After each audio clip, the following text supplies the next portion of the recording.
Além da vida, um encontro semanal com a doutrina dos espíritos, codificada pelo ilustre pensador francês Allan Kardec.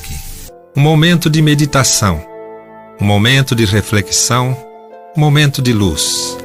Além da vida, uma mensagem de esperança para um novo amanhecer. Todos os domingos, às 8h30 da manhã, aqui, na Rádio Londrina.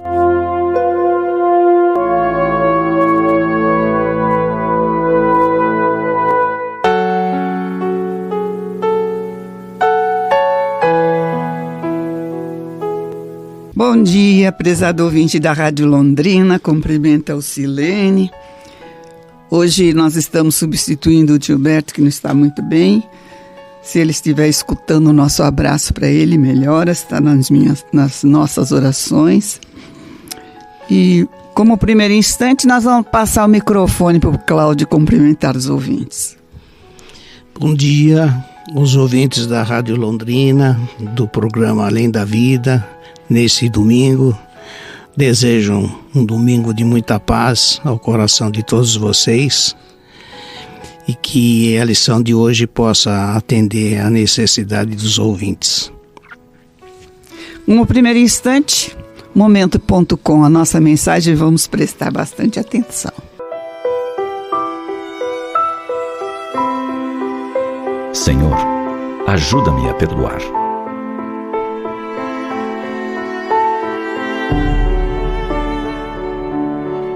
Senhor, eu gostaria tanto de poder perdoar.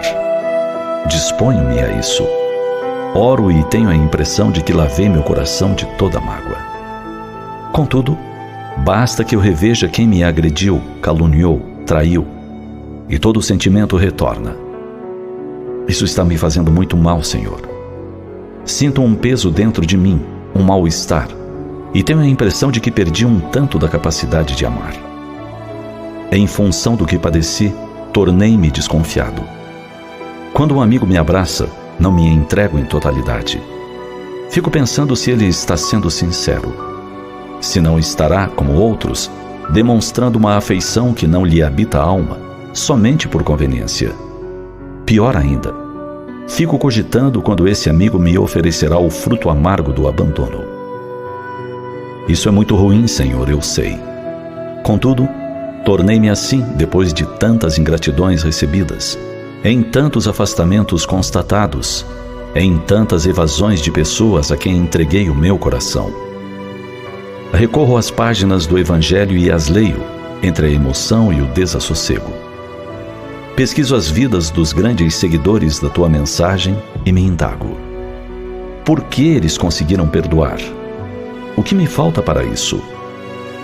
Na tela da memória, evoco a imagem do primeiro mártir do cristianismo, Estevão, apedrejado por amor à verdade que propagava. Ainda agonizante, ao lado da irmã, que descobre noiva do seu verdugo, tem palavras de perdão. Não são palavras de quem por estar morrendo resolve doar o perdão. São palavras de quem se mostra agradecido por reencontrar a irmã querida depois de tantos anos de separação que lhes fora imposta. São palavras de quem está feliz e poderá morrer tranquilo, não somente por ter sido fiel a Jesus até o fim, mas por saber que sua irmã estará bem amparada por aquele mesmo que a ele tirou a vida. Cristo os abençoe. Não tenho no teu noivo um inimigo, tenho um irmão. Saulo deve ser bom e generoso. Defendeu Moisés até ao fim. Quando conhecer a Jesus, servi-lo-á com o mesmo fervor. Sê para ele a companheira amorosa e fiel. Perdão incondicional. Ele poderia pensar em que poderia gozar da felicidade de tornar a conviver com a irmã depois de tantos anos. Voltar a estarem juntos, como dantes da tragédia que os separara. Mas não. Suas palavras não são de reprovação a quem o condenara ao apedrejamento. Nele somente há perdão. Por tudo isso, Senhor, eu te peço. Ajuda-me a perdoar. Ensina-me a perdoar. Promove em mim a mudança para melhor. Não permitas que eu me perca pelas ruelas sombrias da mágoa, da tristeza e do desencanto. Eu desejo voltar a acreditar nas pessoas, a crer na amizade sincera, na doação sem jaça. Recordando o teu exemplo extraordinário na cruz, preocupando-te com aqueles que te haviam infligido tanto sofrimento e morte, eu te peço, ajuda-me. Tenho certeza de que quando o perdão puder ser a tônica dos meus atos, eu voltarei a sorrir, a ter fé, a viver intensamente. Ajuda-me, pois, Senhor Jesus, a perdoar. Porque não somente desejo ser feliz, mas igualmente almejo ser, para os que comigo convivem, motivo de contentamento e de alegria.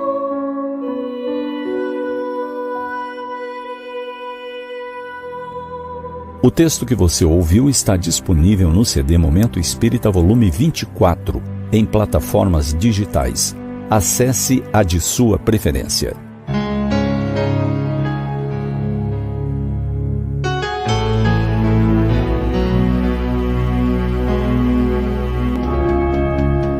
Bom, a gente está vendo aqui e hoje nós vamos falar sobre o perdão. O perdão é uma coisa muito, mas muito importante, porque em vários momentos a gente vê Jesus chamando a atenção para isso, para essa questão do perdão, né? O perdão é uma coisa que nos liga, quando a gente está ofendido, nos liga a pessoa. Às vezes a gente fica doente, né? Acaba ficando doente, porque se você fica com aquela mágoa profunda, se você fica com ódio, aí você fica doente também, não é? A gente tem no capítulo 10 do Evangelho segundo o Espiritismo, na Instrução dos Espíritos, várias mensagens, né, de espíritos falando a respeito do perdão. Nós escolhemos uma, Cláudio vai ler para vocês. Bom, é o item 14 do capítulo 10, tá? Sobre o perdão. Perdão das ofensas. Diz o seguinte: quantas vezes perdoarei a meu irmão?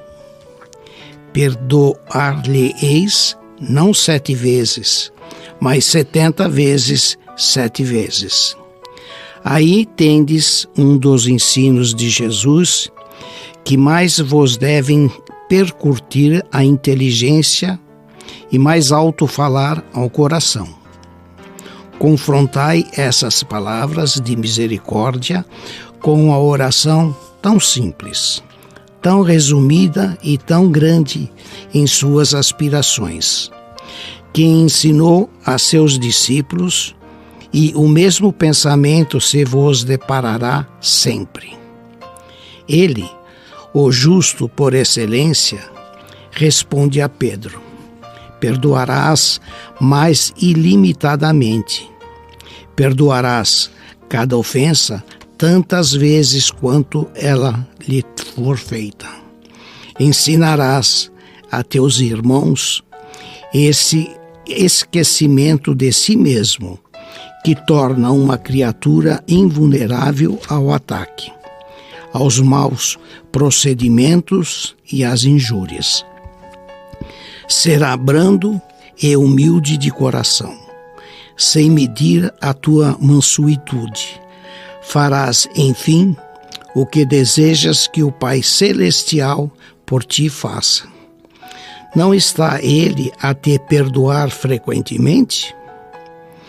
Conta, porventura, as vezes que o teu perdão desce até a pagar as faltas?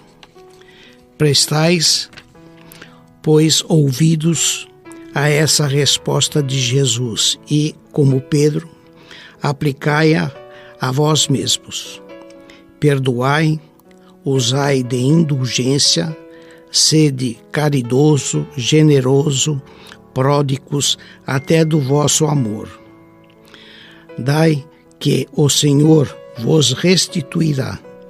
Perdoai, que o Senhor vos perdoará. Abaixai-vos, que o Senhor vos elevará. Humilhai-vos, que o Senhor fará vos assenteis à sua direita. Ide, meus bem-amados, estudai e comentai estas palavras que vos dirijo da parte daquele que, do alto dos esplendores celestes, vos tem sempre sobre as suas vistas e prossegue com amor na tarefa ingrata a que deu começo faz 18 séculos.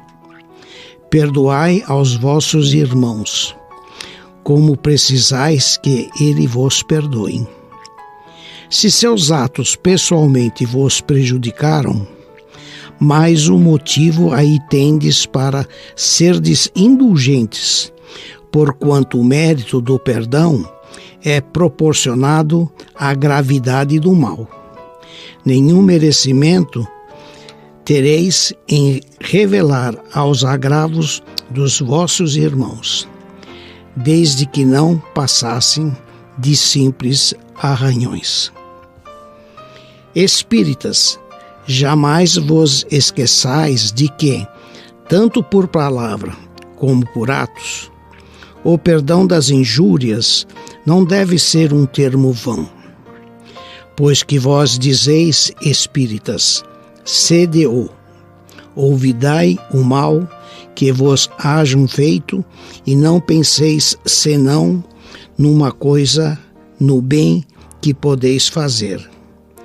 Aquele que enveredou por esse caminho não tem que se afastar daí, ainda que por pensamento, uma vez que sois responsáveis pelos vossos pensamentos, os quais todos Deus conhece.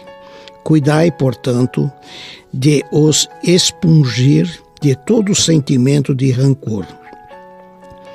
Deus sabe o que demora no fundo do coração de cada um de seus filhos.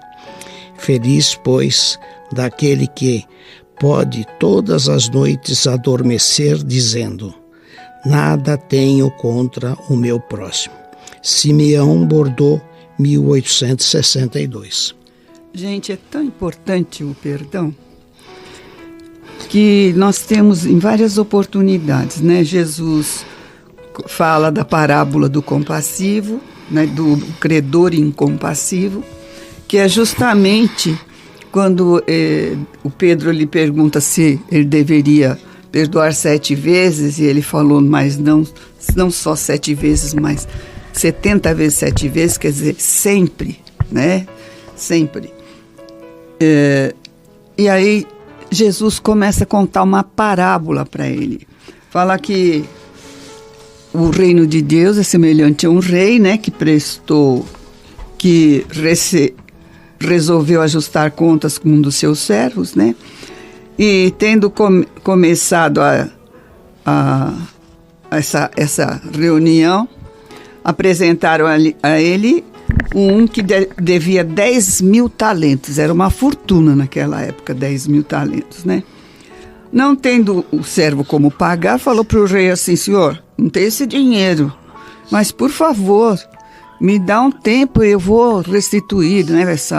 Estou colocando nos termos de hoje, tá? Essa parábola.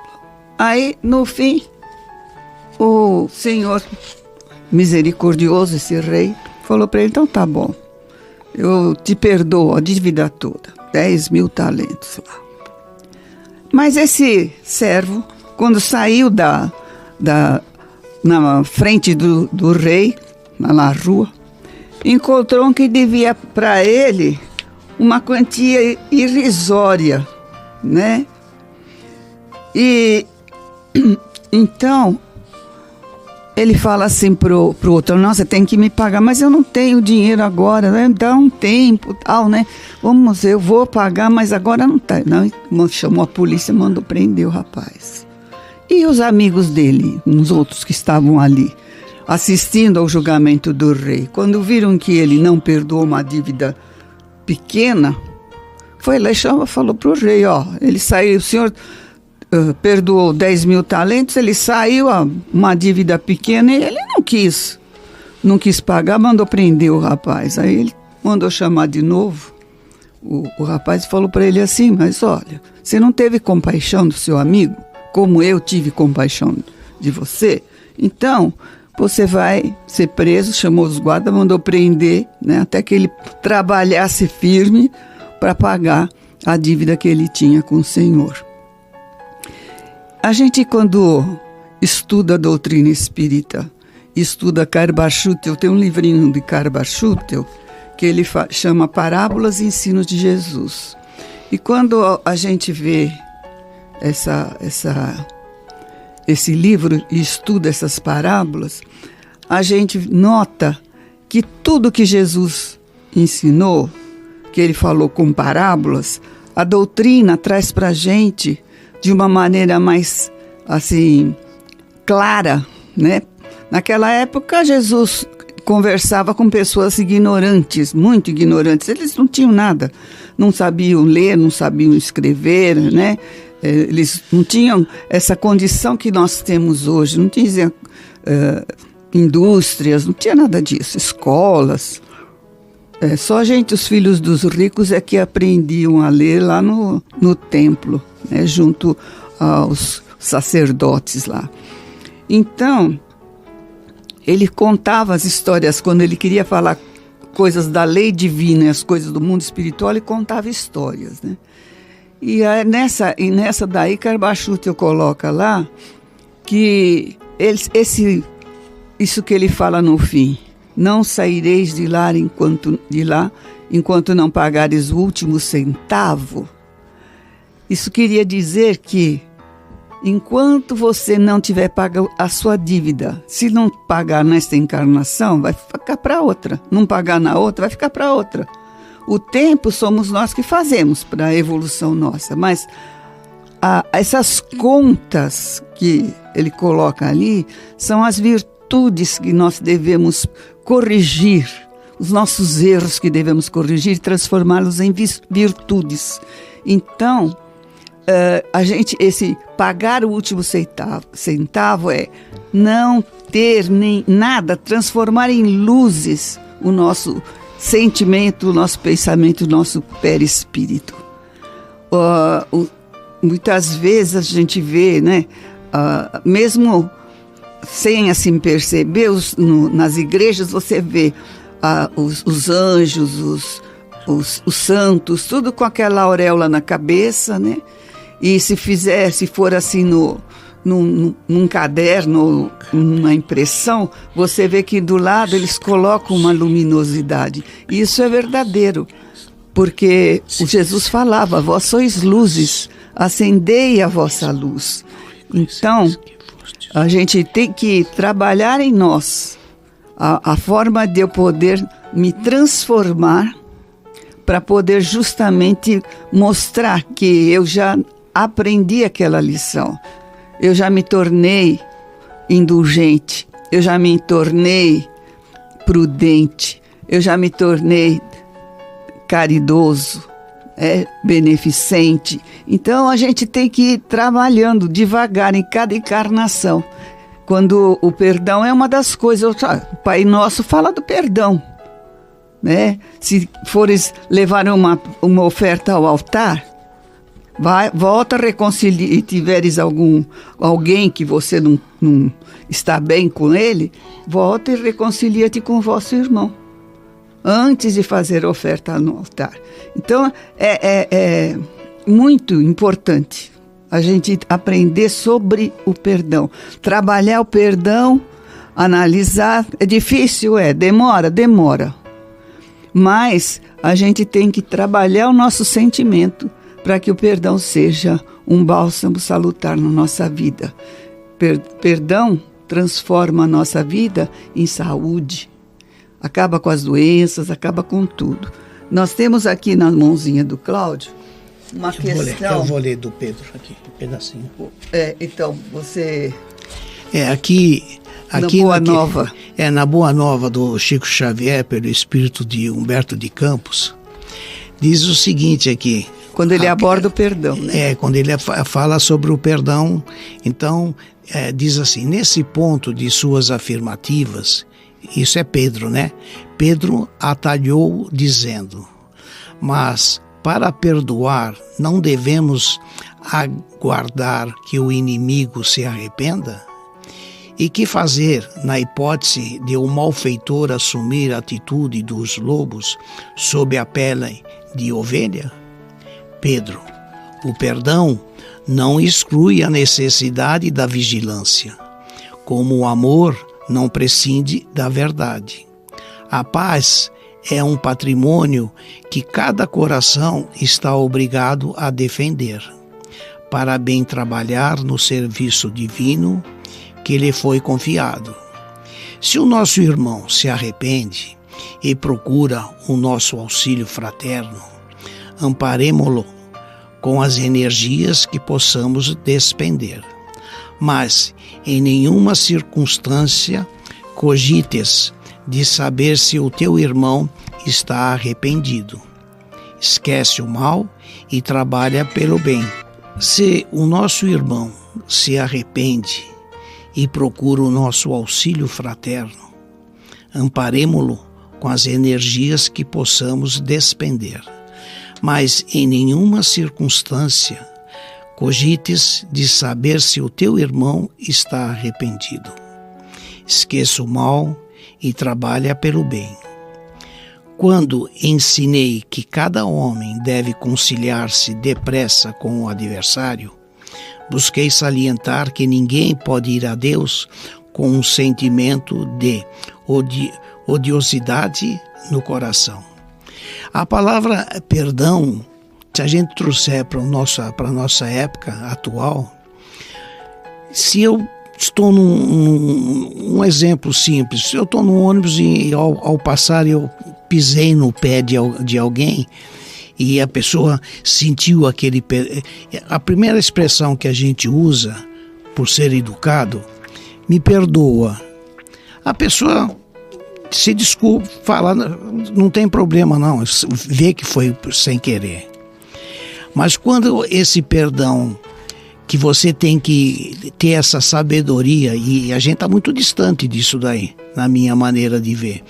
Se alguém ofender de um modo drástico um neto, um filho, ou a esposa, ou os pais da gente, a gente tem um coração ainda endurecido nesse sentido. Um exemplo simples, vamos supor, difamar alguém do seu ente querido que você tenha certeza absoluta que o caráter dele é de mais alto nível de decência, você se dói por ele. E mesmo que essa pessoa que recebeu essa ofensa tiver, vamos supor, a capacidade no seu coração de perdoar, você que faz parte da família, você não perdoa. Porque você acha que não foi merecido aquilo lá, porque você conhece essa criatura. Então a palavra perdoar é uma palavra aparentemente parece muito simples, mas não é. O conteúdo dela é porque você tem que perdoar do coração, com o coração. E a gente vê que a gente não tem esse espírito ainda de tolerância. Então, quando é coisa simples, a gente, mesmo que pise no teu pé, você fala assim, não, você não tem problema nenhum, né? Você não vai falar, eu te perdoo. Quer dizer, você não fica ofendido. A ofensa está quando você denigre a imagem de um ente querido que você sabe do caráter dele. Agora, quando você vê alguém difamar um outro que você já não tem simpatia, você até torce para a pessoa, né? Não para aquele que é de mau caráter. E a gente está vivendo muito na nossa época, nesse momento. Então é um exercício muito difícil da gente fazer, mas daqui no Evangelho está muito claro. A gente tem que ter esse esforço interior para poder perdoar a criatura, mas perdoar lá do coração. Esse exercício a gente tem que empreender. Você vê que muitas pessoas, na hora que está desencarnando e está lúcido ainda e sabe que vai desencarnar, ele às vezes ele se confessa para um ente querido e pede o perdão. E essa criatura, naquele momento, vendo o estado em que ele está vivenciando, ele de coração perdoa, né? tendo conhecimento, como a doutrina nos ensina aqui. Então, você lá do fundo do teu coração, você fala, não, eu te perdoo. Se tiver que retornar, retorna na paz do Pai, né? E assim é a vida da gente. Nós temos uma historinha no livro Os Mensageiros. Os Mensageiros conta o primeiro trabalho que André Luiz presenciou depois que ele termina o Nosso Lar, né? Ele conhece o irmão Aniceto, que é o mentor deles, né? O instrutor. Ele apresenta o Vicente para ele, que também tinha sido médico na encarnação. E aí ele pega e fala, né? Os dois começam a conversar, né? Com aquela alegria de os dois terem tido a mesma profissão, tal. O André Luiz contou as peripécias dele, quando ele voltou para ver a família, que a esposa dele já estava casada, já fazia mais de 10 anos que estava desencarnado, né? E ele então ficou meio assim aborrecido, mas quando ele começou a ficar aborrecido de ver tudo confuso na família, ele começou a pensar negativamente, né? Ficar com ciúmes, porque tinha outra pessoa lá na família. E aí ele se viu quase que entrando lá na faixa vibratória do umbral. Então ele pede ajuda a Narcisa. A Narcisa vem, ele respira lá numa área verde e volta ao normal, e depois ele consegue ser, assim, auxiliar, né, a família dele, a nova família dele, e dar o passe e fluidificar a água do esposo atual, né, da mulher dele, né. Bom, aí ele contou esse caso e o outro contou o dele. O nome dele era Vicente e ele era casado, né, tinha dinheiro, tinha a esposa dele, a Rosalinda, e ele era casado e ele era ligado era médico, mas ligado assim ao laboratório, assim, a ciência de procurar as coisas, né, a cura das doenças, das coisas assim. E ela trabalhava com ele, né, ela anotava todas para ele. Até que um dia ele recebeu uma visita do irmão dele, o Eleutério. E esse Eleutério visitou, ele era advogado, visitou a casa dele e tal. Aí começou assim, ele se engraçou com a Rosalinda. A Rosalinda também gostou dele, porque ela tinha uma vida danada. Ela saía de casa, né, deixava os filhos com uma pessoa para levar na escola, tudo, e ela ia para o laboratório, isso há anos, né? Então ele era muito ligado com essas coisas, ele não pensava, por exemplo, em ir ao cinema, em tirar umas férias, ele só pensava no trabalho. Mas ele dava condições, né, para a família.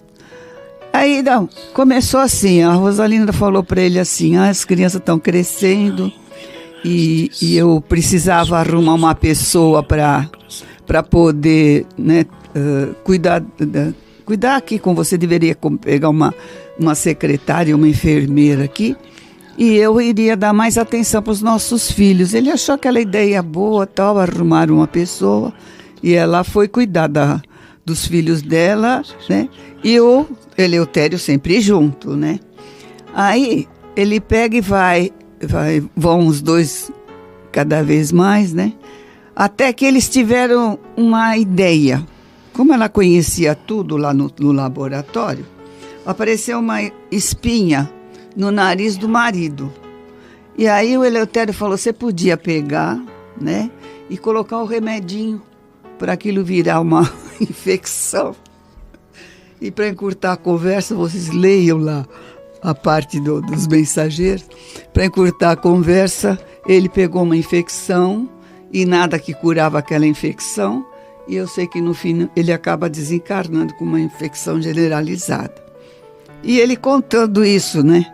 Aí ele fala assim, e agora, como é que estão os dois, né? Ele fala assim, eles vivem aparentemente felizes, são excelentes materialistas por enquanto e gozam no mundo transitório grande fortuna amoedada, porque ele tinha deixado, né, só pensou em trabalho, né? E autoconceito também social, né? Aí André Luiz fala assim para ele, mas e aí? E a justiça? Como é que fica a justiça, né? Você está aí calmo, tranquilo, falando, contando o caso assim de uma forma tão natural. Ele virou e falou assim, ai, André, ele falou, tudo vem a seu tempo, né? Quer dizer, ninguém escapa de nada, né? Certo, né? Tanto no bem quanto no mal. Primeiro é a semente, depois vem os frutos.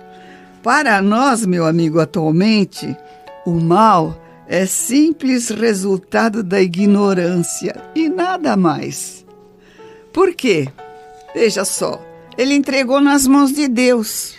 Ele estava bem no plano espiritual, lógico, e quando ele soube da traição dos dois, porque ele foi saber mesmo a traição dos dois, foi depois, quando ele desencarnou. Então, ele pega e, vamos dizer assim, entregou nas mãos de Deus, né? Porque ele estava bem. Os dois iriam futuramente arcar com as consequências, e essas consequências é o que Jesus explicou para os apóstolos, depois quando ele ensinou a lição, né, do pagamento, né, que não saireis de lá até não pagares o último centil.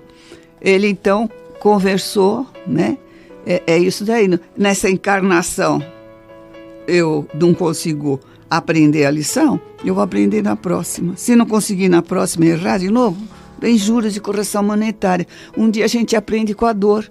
A dor é um elemento de aprendizado nosso. Nós precisamos de sentir na pele, na carne, para depois a gente melhorar. Às vezes passa assim vários anos folgado, mas de vez em quando vem uma que a gente chama de vicissitude. São aquelas atribulações que aparecem na nossa vida, que são conquistadas por nós mesmos, porque nós desviamos do caminho do bem. A gente tem as vicissitudes, os trabalhos que temos que arrumar, condições de arrumar na vida. Então aí a gente aprende a lição, aí a gente lembra que existe Deus, aí a gente lembra das orações, não é? E tem um trechinho aqui que também complementa o que a Silene acabou de contar, essa historinha, que diz assim, nesse mesmo Boa Nova aqui, eu olhando aqui, eu vi que dá para a gente falar sobre esse assunto. Diz assim, o Senhor, quantas vezes pecará meu irmão contra mim, que hei de perdoar? Será até 7 vezes? Então Jesus diz, não digo 7 vezes, mas 70 vezes 7. E daí por diante o mestre sempre aproveitou as menores oportunidades para ensinar a necessidade do perdão recíproco entre os homens na obra sublime da redenção. Então aqui tem uma passagem, acusado de feiticeiro, de servo de Satanás, que conspirou, Jesus demonstrou em todas as ocasiões o máximo de boa vontade para com os espíritos mais rasteiros de seu tempo, sem desprezar a boa palavra. No instante oportuno, trabalhou a todas as horas pela vitória do amor, com mais alto idealismo construtivo. E no dia inesquecível do Calvário, em frente dos seus perseguidores e verdugos, revelando aos homens ser indispensável a imediata conciliação entre o espírito e a harmonia da vida, foram essas as suas últimas palavras: Pai, perdoar-lhes, porque não sabem o que fazem. E na fase em que a gente se encontra, esse finalzinho aqui, que não sabe o que eles fazem, a gente também não faz o que o outro pensa de você, né? Então, conciliar as nossas ofensas é uma virtude já que a gente carrega nesta encarnação ao retornar na espiritualidade com uma das obrigações importantes para com o Pai, que é a gente usar do coração da gente o sentimento de perdão na sua essência, né? E é isso que a gente tem que refletir no nosso dia a dia. Às vezes a gente fala uma palavra mal colocada numa hora que a pessoa está depressiva, aquilo tem um conteúdo muito forte. E tem horas que a pessoa está com o astral lá em cima, você pode falar o que for, ele diz assim, isso não me atinge. Então, depende muito da situação em que a gente se encontra, estado de saúde. A pessoa diz assim, eu não vejo a hora que você morra, né? E a pessoa está mal, né? Com problemas de saúde gravíssimo. Isso daí é de uma ofensa para aquele que precisa de um conforto, de dizer, não, o Pai vai socorrer você, tenha fé. Quer dizer, mesmo que ele desencarna depois de algumas horas, né? Ele vai reconfortado na hora do seu despertar. Então, esse sentimento de perdão, para cada um tem um efeito. Para uns não representa nada, mas para outros cala profundamente a alma, principalmente quando se trata dentro da própria família. Tem um livrinho chamado Alerta, que é um livro do Divaldo Franco, e o espírito é Joana de Ângeles. E na página 16, quando ela fala sobre o perdão, ela diz assim, quem perdoa as ofensas adquire paz e propicia paz. Quem esquece o mal de que foi vítima, vitaliza o bem de que ele necessita.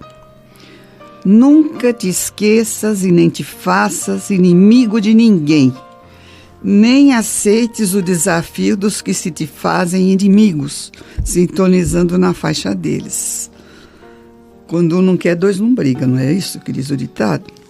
Se não conseguires superar a injunção penosa que os teus inimigos criam, ora por eles, pensa neles com paz no coração. Então, se eu fiquei assim, eu tenho que trabalhar o meu pensamento para orar por eles e para aquilo me deixar em paz, né? Que não revide nada e não entre mágoas no meu coração.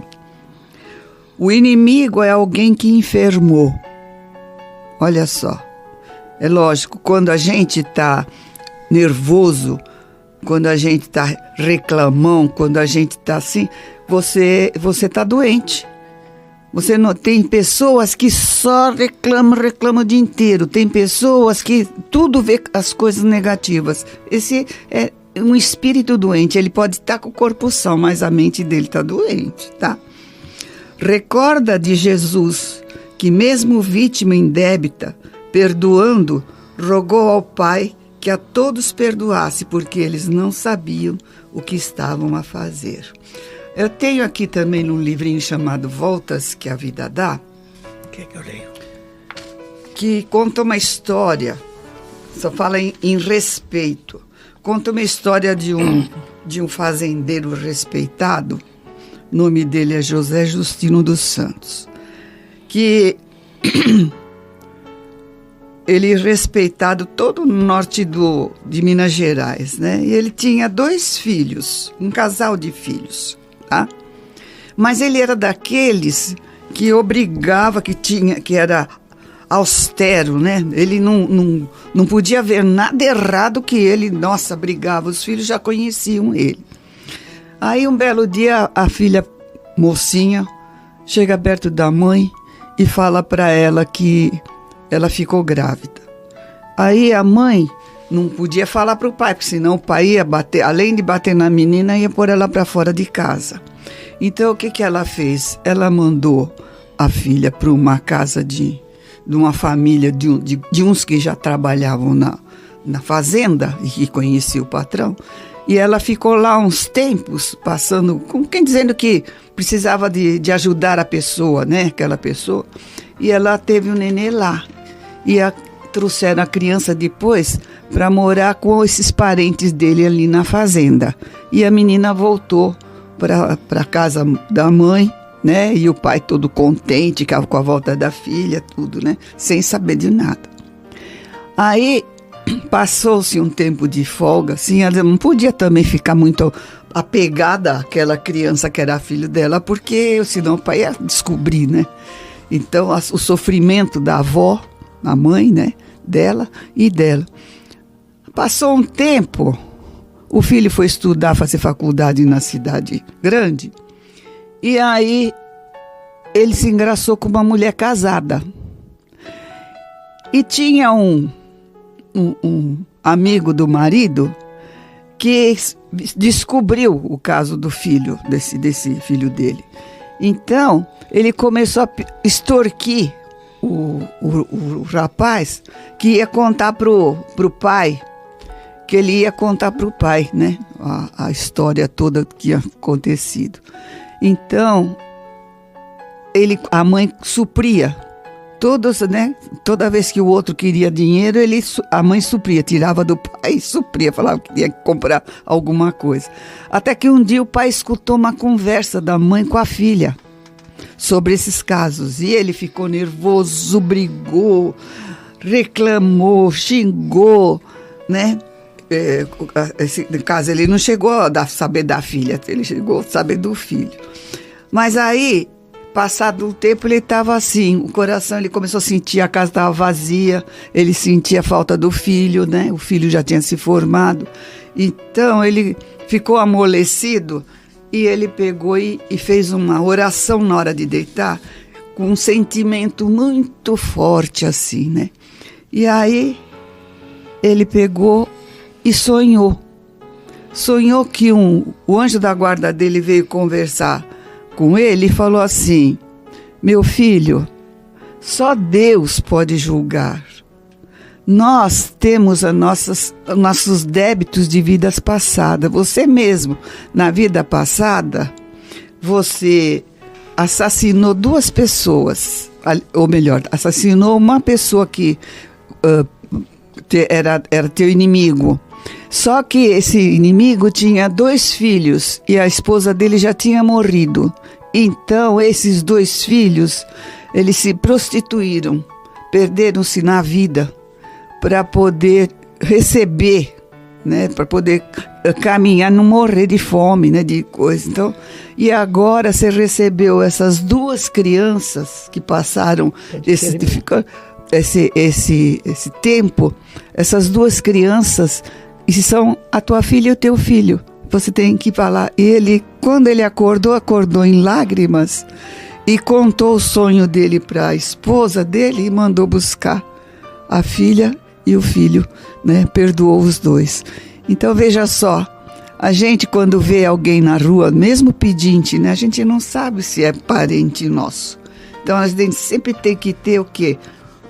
O pensamento dadivoso, né? Para que a gente possa auxiliar em vez de julgar, perdoar sempre. A gente chegou no final do nosso programa. Agora nós vamos ouvir a mensagem do Zé Antônio, né? E que Deus ilumine o nosso domingo para que a gente tenha um domingo de paz. Vamos só refletir um segundinho. Vamos começar a criar o hábito na hora de deitar, pedir ao Pai para que a gente reconcilie com alguém que a gente possa ter magoado e não ter percebido. Se a gente criar esse hábito, a gente consegue começar a entender o perdão das ofensas.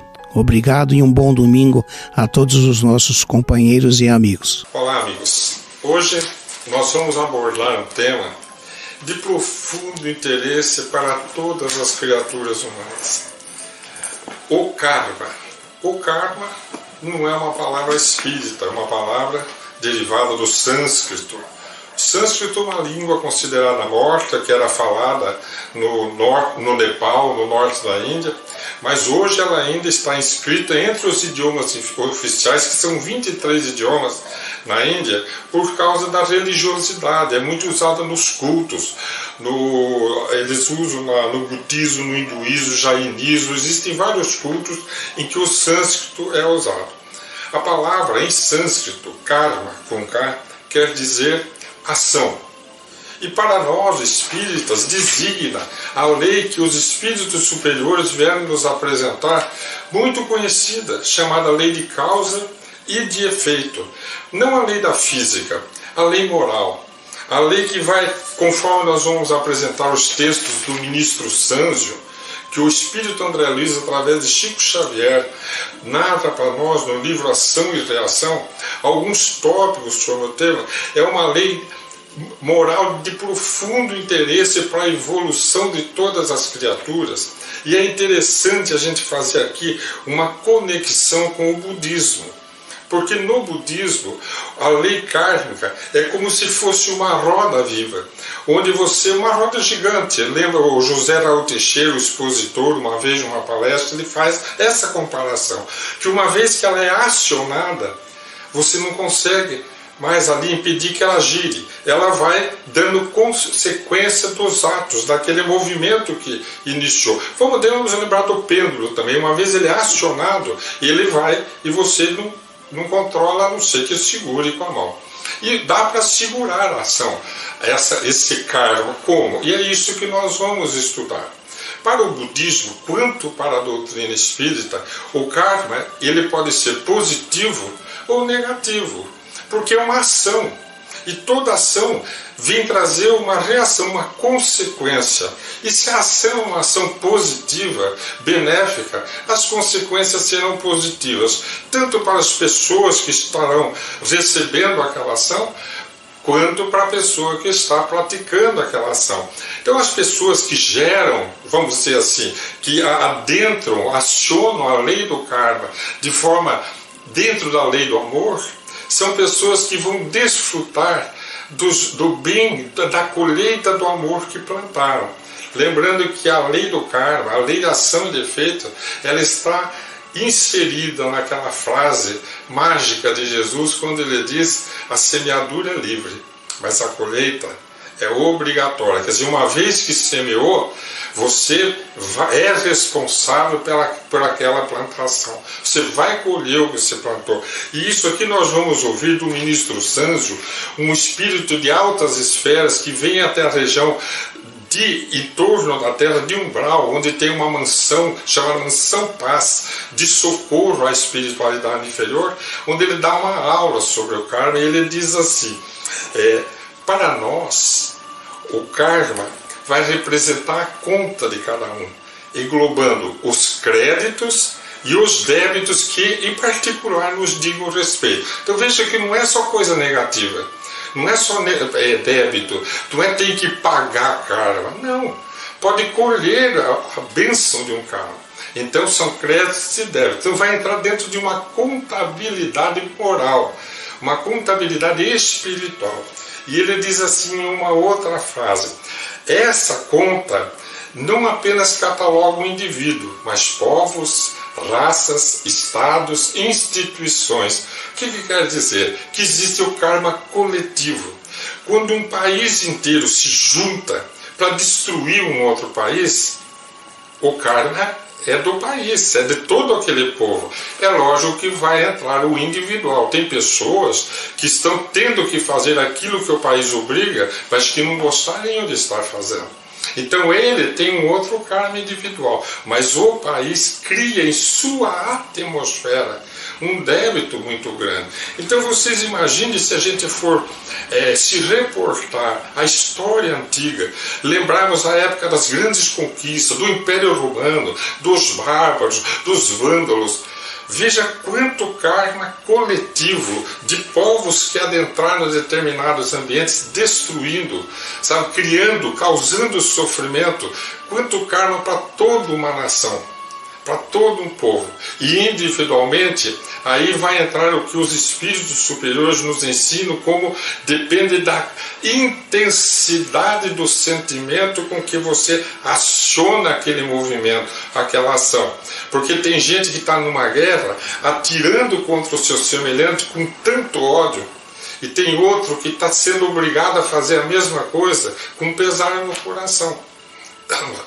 Nós tivemos um tio muito querido nosso que chorava porque ele era italiano, e na época da Segunda Guerra, a Itália, uma época, esteve ao lado da Alemanha, e na outra época ele passou para o outro lado, voltou para o dos aliados. Então ele conta que ele tinha uma época que está tirando contra um povo, e dali uns meses ele estava do outro lado atirando contra o pessoal que eram os amigos dele. Imagina a dor que ele sentia de ser obrigado dentro daquela guerra de fazer aquilo. Então a ação que ele perpetrava ali gerava para ele um karma diferente, individual do outro soldado que estava do lado, embora o karma coletivo do povo contra povo. Então, aí vem dizer o ministro Sanzio assim: a responsabilidade existe em todos os nossos atos, desde que nós já tenhamos algum discernimento. Então, a hora que surge a consciência no ser humano, já surge a responsabilidade. Se surge a responsabilidade, já surge então as consequências do ato como sendo algo para o qual você vai ter que prestar contas. E após conquistarmos, diz então Sanzio, a coroa da razão, tudo se nos pedirá contas no momento oportuno. Então não precisa ser imediatamente, pode ser na mesma vida, pode ser numa outra existência, mas nós sempre teremos que dar conta. E aí entra o Código Penal da Vida Futura, do livro Céu e Inferno, de Allan Kardec, onde ele diz que os mínimos atos, a mínima falta, terá que ser levado em conta e da qual o indivíduo terá que prestar conta, seja na mesma existência ou seja numa outra existência. Mas aí vem um outro capítulo, um outro estudo, que é como se libertar desse karma negativo, vamos dizer assim. Como fazer que através do arrependimento, através da expiação, da reparação. Hoje nós vamos ficar nessa questão do karma. Então nós vamos dividir o karma, vamos apresentar um modelo para a gente entender o karma. Ação, algo que a gente faça com intenção, com razão, quer dizer, com consciência do que está fazendo, e cujas consequências serão inevitáveis. Se for algo de muito bom, a consequência do bem que nós plantamos será então o benefício para o nosso futuro, a paz que nós conquistamos. E nós vamos entender, vamos colocar lado a lado o karma negativo e o positivo e fazer o seguinte raciocínio. Nós estamos rodando em ações negativas, sofrendo consequência. Quando entramos nas tormentas, no sofrimento, geramos uma outra ação. Ao invés de a gente gerar ação de perdão, de amor, de paciência, de resignação, iluminação kármica do nosso futuro, nós geramos mágoa, revolta, desejo de vingança, e nós acionamos de novo a roda do karma, vamos dizer assim, essa lei de causa e efeito contra nós mesmos. E aí começa essas vidas sucessivas de dor, de sofrimento, por causa da imperfeição do nosso espírito.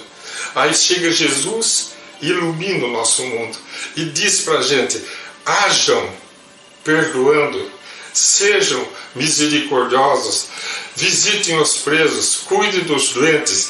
Sabe, ele começa a propor a ação de luz, a ação do amor. Sabe, sirva o teu próximo, ama a Deus sobre todas as coisas, o teu próximo como a ti mesmo. Jesus vai propondo para nós metodologia de ação, para que a gente comece no futuro a colher essa semeadura, de forma a ir parando essa roda, esse movimento das ações negativas que nos causam o sofrimento do qual nós queremos nos libertar. E aí entra aquela frase tão conhecida de um dos grandes apóstolos que diz: o amor cobre uma multidão de pecados. E o Espiritismo vem dizer que errou, está em débito. Como que cobre? Cobre assim, você sai daquele mecanismo, você interrompe aquele mecanismo de causar dor, dor gerando dor, dor gerando dor, porque você não consegue sair desse raciocínio.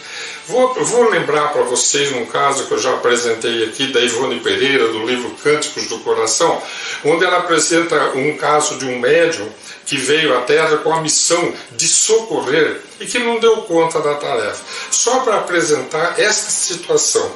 Ele vive em Ouro Preto e ele está passando por essa mediunidade atormentada, mas abençoada, onde ele pode ser útil, ele é receitista. O próprio Dr. Bezerra, através dele, consegue ajudar muita gente. Só que ele é irresponsável, ele não se dedica à prática do bem. Quer dizer, no livre-arbítrio dele, ele não opta pela ação que geraria uma reação do amor neutralizando os seus débitos. Qual é seu débito? Um século antes, na mesma Ouro Preto, antes Vila Rica, a época de Maria I, ele foi um procurador público. E ele começa a usurpar os bens públicos utilizando-se de um funcionário seu. Mas tudo assim, enganando o funcionário. Vai lá, pega aquelas coisas, venda, traz a nota, tudo, é tudo para o governo, tudo para o império. E não era tudo para ele.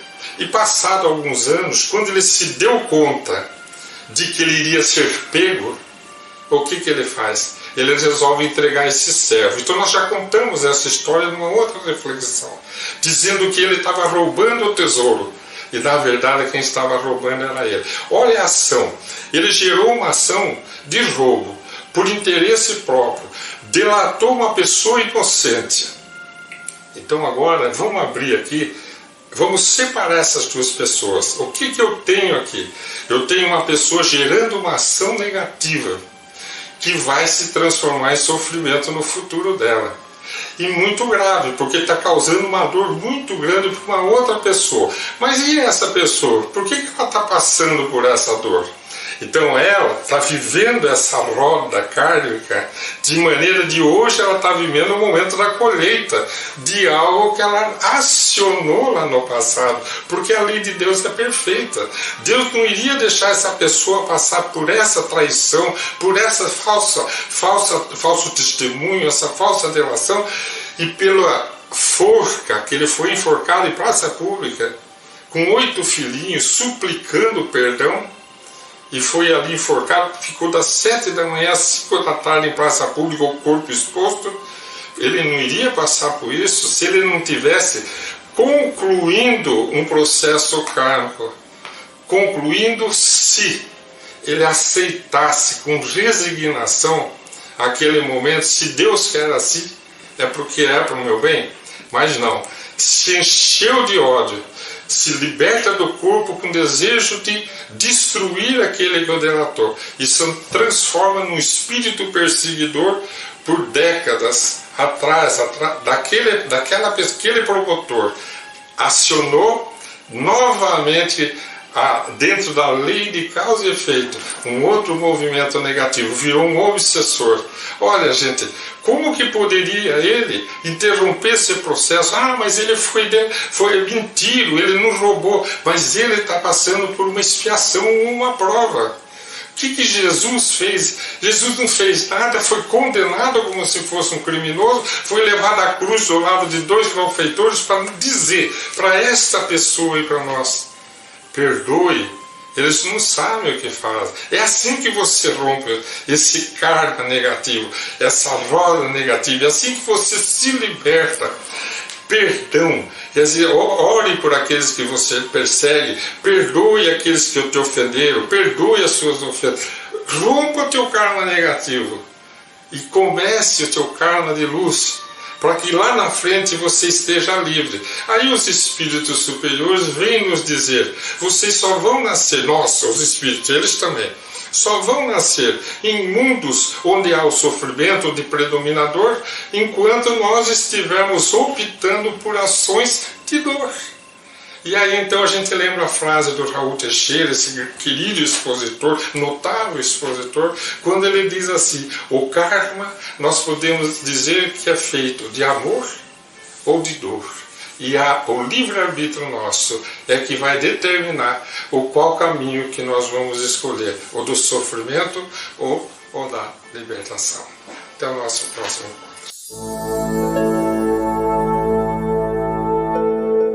Além da Vida, um encontro semanal com a doutrina dos espíritos, codificada pelo ilustre pensador francês Allan Kardec.